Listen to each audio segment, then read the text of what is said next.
உலகத்தில் உள்ள நண்பர்கள், உற்றார், உறவினர், மகன், மகள், பேரன், பேத்தி அனைவருக்கும் இந்த கிராண்ட்மா தாட்ஸின் அன்பான வணக்கத்தை சொல்லிட்டு, இன்னைக்கு நம்ம காலையில எத்தனை மணிக்கு எந்திரிக்கிறோம், என்ன பண்றோம், எ எது எதெல்லாம் நாங்க பண்ணணும் அப்படின்னு ஒரு சில விஷயங்கள சொல்றேன். ஆனா நீங்களும் அதே மாதிரி தான் எல்லாம் பண்ணியிருப்பீங்க. ஆனா இப்பத்த காலத்துக்கு நான் சொல்றத பாருங்க நீங்க எப்படி இருக்குன்னு. காலையில் நாங்க வந்து 3:30 மணி 4 மணிக்கெல்லாம் எந்திரிச்சுக்குவோம். எந்திரிச்சு எல்லாம் குளிச்சுட்டு துணியெல்லாம் இது துவைச்சு போட்டுட்டு அவங்க 6 7 மணிக்குள்ளேயே எல்லாம் துணியெல்லாம் துவைச்சு போட்டுருவோம். அப்புறம் என்ன பண்ணுவோம், நல்லா சாமி கும்பிடுவோம். சாமி கும்பிட்டுட்டு வாசல் தெளிச்சு கோலம் போட்டு, அஹ், வாசல் தெளிக்காத நாள் இருக்காது. ஒரு நல்ல நாள் விசேஷம்னா சாணி போட்டு எல்லாம் வலிச்சுட்ருவோம்.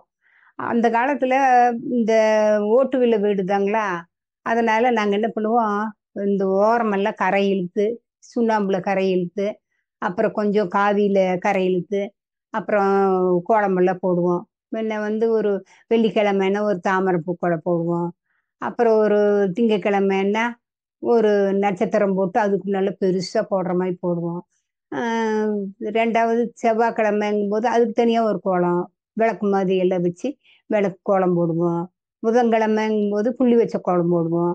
அப்புறம் வியாழக்கிழமைங்கும் போது ரங்கோலி கோலம் போடுவோம்.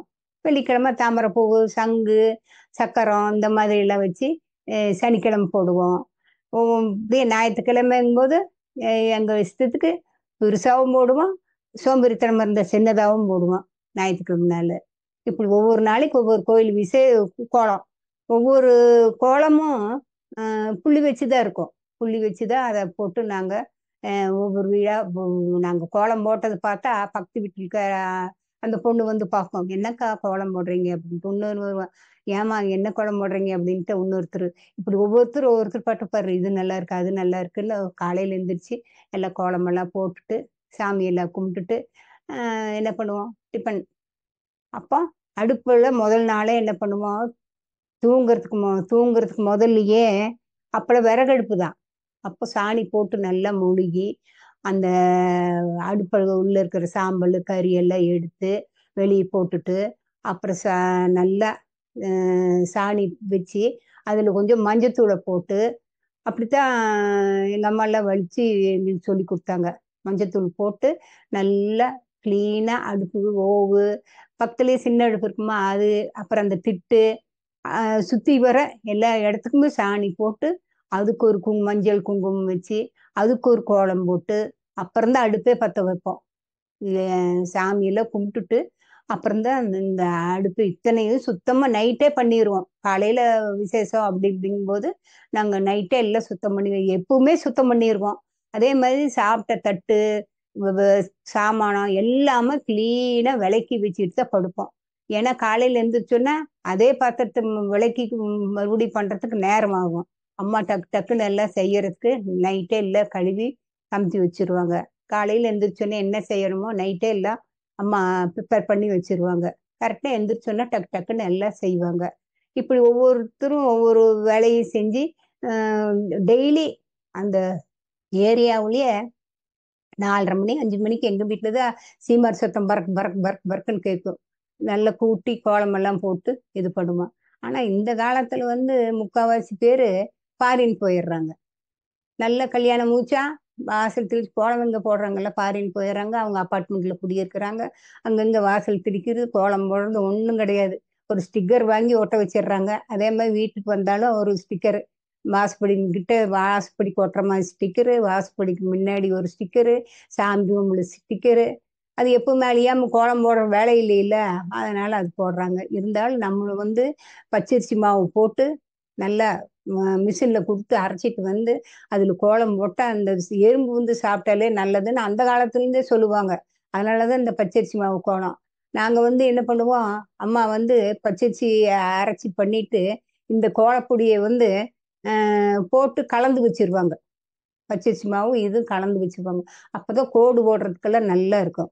சல்லு சல்லுன்னு நல்லா வரும். இந்த வெறும் பச்சரிசி மாவில் கொஞ்சம் திருத்திரியா கைக்கு கொஞ்சம் இதாக வரும்.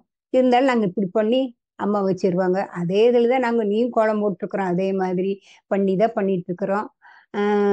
ஒவ்வொரு இடத்துலையும் ஒவ்வொருத்தரும் வந்து டெய்லி படிக்கோலம் அப்படின்னு சொல்லிட்டு நல்ல படிப்படியாக படிப்படியாக போட்டு அதுக்கு ஒரு இதாட்ட சதுர சதுரமாக போட்டு அந்த அதுக்கு மேலே சதுரம் அதுக்கு மேலே பூவு அப்படியெல்லாம் போட்டு அந்த ஓரமெல்லாம் காவிக்கல் கொடுத்து கலர் பொடியெல்லாம் கொடுத்து டெய்லி ஒவ்வொரு ஒவ்வொரு வீட்டில் இப்படி போடுவாங்க.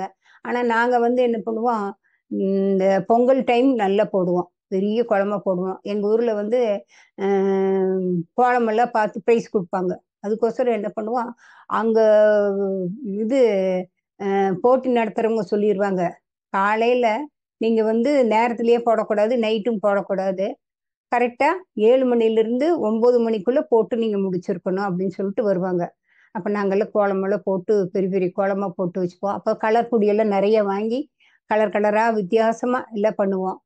கலர் கலராக கோலம் போடுவோம். ஒரு ஒரு வீட்டில் ஒவ்வொருத்தர் என்ன பண்ணுவாங்க, இந்த கோலப்போட்டிக்கோசரமே பச்சை பயிறு, சுண்டல், தட்டைப்பயிறு, பருப்பு இதெல்லாம் வச்சு ஒவ்வொரு கோலத்துக்கு நடுவுலையும் அப்படியே நவதானிய கோலம்னு சொல்லிட்டு அதை போடுவாங்க.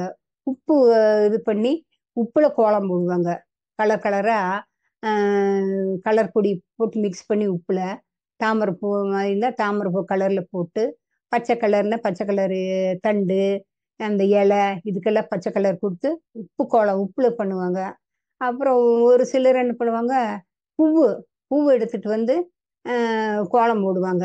இந்த ஓணம் பண்டிகை டைமில் அங்கே அந்த ஏரியால எல்லாம் நிறைய கோலம் ஓணம் பண்டிகைக்கு கோலம் போடுவாங்க. அப்படி கோலம் போடும்போது பூவுலையெல்லாம் கோலம் போடுவாங்க. நல்ல ஓரமெல்லாம் நல்ல இதழெல்லாம் வச்சு இலையெல்லாம் வச்சு பார்த்தாலே கண்குளிர நல்லா இருக்கும் பூக்கோலமெல்லாம் போட்டால். இதே மாதிரி ரங்கோலி கோலம், இது புளி வச்சு சிக்கு கோலம், இப்படி நிறைய கோலங்கள் இருக்குது. சும்மா ஒரு கைக்கு வந்தது மாதிரி போட்டு போட்டு போட்டு அதவே பெருசு பண்ணுற மாதிரி பண்ணிக்கலாம். நிறைய கோல வகையில் நிறைய இருக்குது. அந்த மாதிரி நாங்கள் நேரத்தில் எழுந்திரிச்சு எல்லாம் பண்ணிட்டு அப்புறம் ஒரு விசேஷம் அப்படிங்கும்போது, ஆனால் அந்த காலத்துலலாம் இந்த இந்த சாஸ்திரப்படி சொல்லுவாங்க, அமாவாசை நாள் சாமி கும்பிட்ற நாள் கோலம் போடக்கூடாது அப்படின்னு சொல்லி. ஆனால் எங்களுக்கெல்லாம் அந்த டைம்லாம் எங்களை யாருமே அப்படி சொல்லலை. நாங்கள் ஏன் இது பண்ணணும், நாங்கள் சொல்லவே இல்லை எங்களுக்கெல்லாம். அது மாதிரி நாங்கள் நல்லா ஒரு அமாவாசை சாமி கும்பிட்றோன்னா இப்போ நல்லா பெரிய கோலமாக போட்டுருவோம், சாமி கும்பிட்றோம் நம்ம வீட்டில் அப்படின்னு சொல்லிட்டு. ஆனால் இப்போ தான் இந்த சாஸ்திர பிரகாரம் எல்லாம் என்ன சொல்கிறது, அமாவாசை நாள் நம்ம வீட்டு சாமி கும்பிடும்போது பெரியோர்கள் முன்னோர்களுக்கெல்லாம் சாமி கும்பிடும்போது அதெல்லாம் கோலமே போடக்கூடாதுன்னு சொல்கிறாங்க. ஆனால் நாங்கள்லாம் நல்ல பெரிய பெரிய கோலமாக தான் போடுவோம் பண்ணுவோம். தீபாவளிக்கு கோலம் போடுவோம். பொங்கலுக்கு தான் நல்ல பெரிய பெரிய கோலம், நல்ல சுண்ணாம்பெல்லாம் அடித்து வாசலெல்லாம் கரை இழுத்து சுண்ணாம்பு இது பண்ணி கோலம் போடுவோம். அப்புறம் காலையில் எழுந்திரிச்சு எண்ணெய் டிஃபனும் அப்புறம் அம்மா எல்லாம் செய்வாங்க. செஞ்சு எல்லாரும் சாப்பிடுவோம். சாப்பிட்டுட்டு கொஞ்ச நேரம் கழித்து என்ன பண்ணுவோம், ஸ்கூலுன்னும் போது புறப்பட்டுருவோம். காலையில் அம்மா என்ன செய்கிறாங்களோ அதை எடுத்து டிஃபனில் கட்டிட்டு காலையில் நேரம் புறப்பட்டுருவோம். சாயந்தரம் வரும்போது அம்மா எல்லாம் கழுவி விளக்கி துவைச்சி எல்லாம் பண்ணி வச்சுருவாங்க. சாயந்தரம் வந்தோன்னே வந்து வீட்டுக்குள்ளே பூந்தோடனே ஸ்நாக்ஸ் தான், அது வேணும் இது வேணும்ன்ட்டு ஏதாவது ஒன்று செஞ்சு வச்சுருவாங்க. இல்லாட்டி ஒன்றும் இல்லையா, சாப்பாடு தான் போட்டு ரசம் ஊற்றி சாப்பிட்டு உட்காந்துக்குவோம், விளையாடுவோம். அதுதான் வேணும் இதுதான் வேணும்னு நாங்கள்லாம் கேட்டது கிடையாது. இப்போ வந்து எல்லா வகையான ஸ்நாக்ஸ் கொடுத்தாலும் குழந்தைங்க இது ஒன்று ஒன்று சாப்பிட்டுச்சுன்னா இன்னொரு நாளைக்கு அது வேணும் இன்னொரு நாளைக்கு அது வேணும்ன்ட்டு ஒரு ஹெல்த்தான ஃபுட்டே சாப்பிட்றது இல்லை. அப்படி எல்லாருமே பண்ணிட்டு இருக்காங்க. இது மாதிரி இன்னும் வேற எபிசோட்ல ஒரு தெரிஞ்சதை பற்றி உங்களுக்கு தெரியாதது இல்லை, தெரிஞ்சது தான். இருந்தாலும் நாங்களாம் அப்படி பண்ணணும்னு சொல்லி சொல்கிறோம், வேற ஒன்றும் கிடையாது. வணக்கம், வாழ்க வளமுடன்.